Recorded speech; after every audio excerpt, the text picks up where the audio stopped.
शुरू अल्लाह रब्बुल इज़्ज़त के बाबरकत नाम से जो बड़ा मेहरबान निहायत रहम करने वाला है। और जानते हो कि दुआ क्या है?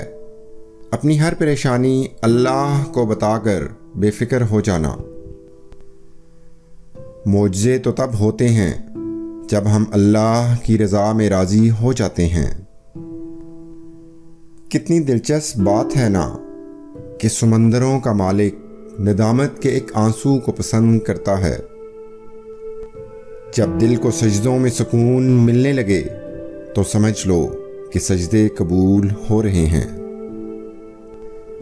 जब वक्ते तहज्जुद तुम्हारी आंख खुद ब खुद खुलने लगे तो समझ लो कि अल्लाह को तुम्हारी हाज़िरी पसंद आ रही है। तहज्जुद की दुआएं तो मौजज़ों का अक्स होती हैं कि फ़र्श पर हाथ उठाओगे तो अर्श पे अल्लाह को पाओगे। और जहाँ बात सुकून की आती है तो मैं अल्लाह पाक से बातें कर लेता हूँ।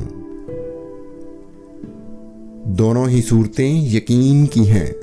कोई अल्लाह के लिए सब कुछ छोड़ देता है और कोई अल्लाह पर ही सब कुछ छोड़ देता है।